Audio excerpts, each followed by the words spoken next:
Yo guys, assalamualaikum. Kembali lagi di Dosen Magang Channel.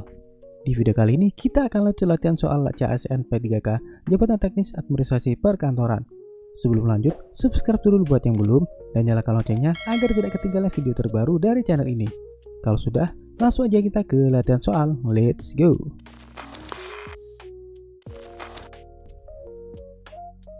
Soal nomor 1. Perangkat lunak manajemen proyek biasanya mencakup fitur-fitur berikut ini kecuali A. Pengelolaan jadwal, B. Pemantauan anggaran proyek, C. Penyimpanan file dokumen, D. Pembayaran gaji karyawan, E. Kolaborasi tim.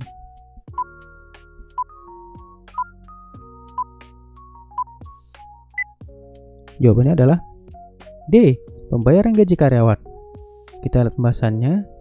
Perangkat lunak manajemen proyek umumnya penyimpanan file dokumen, pengelolaan jadwal, pemantauan anggaran, dan kolaborasi tim, tetapi tidak termasuk pembayaran gaji karyawan. Artinya, opsi A, B, C, dan E termasuk dalam fitur perangkat lunak manajemen proyek.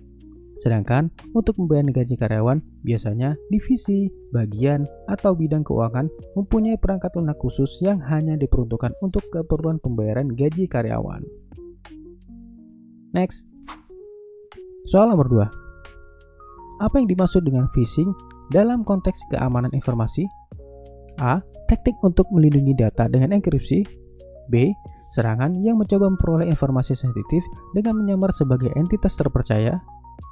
C. Proses membuat salinan cadangan data. D. Sistem untuk memonitor aktivitas jaringan. E. Metode untuk memulihkan data yang hilang.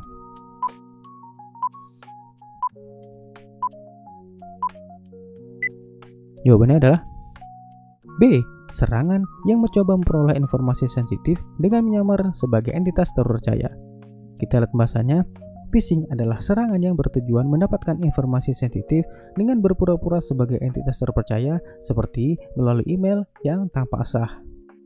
Lalu opsi A merupakan definisi dari kriptografi. Opsi C merupakan pengertian dari backup data. Kemudian opsi D adalah definisi dari Intrusion Detection System atau IDS. Kemudian opsi E merupakan definisi dari metode recovery data. Next. Soal nomor 3.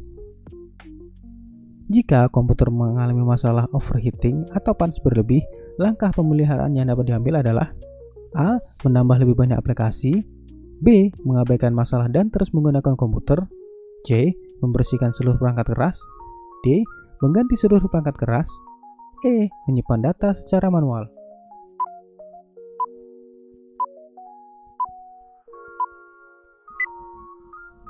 Jawabannya adalah C. Membersihkan seluruh perangkat keras. Kita lihat pembahasannya. Membersihkan ventilasi dan pendingin komputer dapat membantu mengatasi masalah overheating dengan memastikan bahwa sirkulasi udara tidak terhambat. Kalau opsi A dapat menurunkan kinerja sistem karena sumber daya komputer seperti RAM dan CPU akan terbagi ke lebih banyak aplikasi. Kemudian opsi B dapat mengakibatkan kerusakan yang lebih parah. Opsi D malah akan berdampak pada biaya yang tinggi dan potensi gangguan operasional.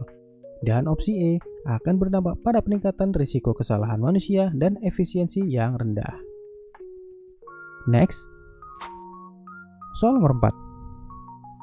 Cloud computing dalam teknologi perkantoran mengacu pada A. Menyimpan data pada server lokal, B. Menggunakan perangkat lunak tanpa perlu menginstalnya di perangkat lokal, C. Menggunakan mesin fotokopi untuk menyimpan dokumen, D.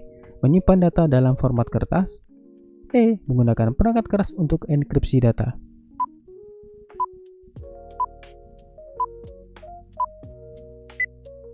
Jawabannya adalah B. Menggunakan perangkat lunak tanpa perlu menginstalnya di perangkat lokal. Kita lihat pembahasannya. Cloud computing memungkinkan pengguna mengakses perangkat lunak dan data melalui internet tanpa perlu menginstalnya secara lokal di perangkat. Kita lihat opsi jawabannya. Kalau opsi A merupakan penyimpanan on-premises. Kemudian opsi C bukan metode penyimpanan digital. Opsi D merupakan penyimpanan fisik atau arsip manual. Dan opsi E merupakan definisi dari metode hardware encryption. Next. Soal nomor 5. Perangkat lunak manajemen email biasanya menawarkan fitur-fitur berikut ini, kecuali A. Pengorganisasian email dengan folder. B. Pencarian email yang cepat. C. Penyimpanan dokumen dalam format cloud. D. Penjadwalan pengiriman email. E. Pengelolaan kontak.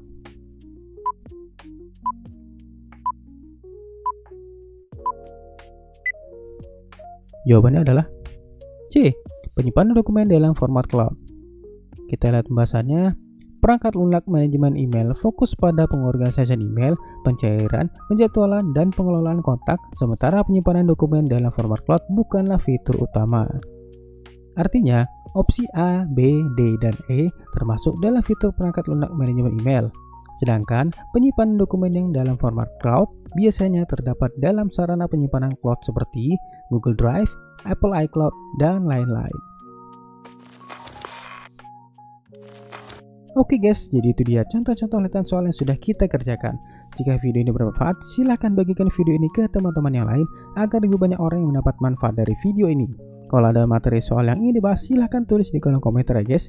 Kita ketemu lagi di next video. Assalamualaikum.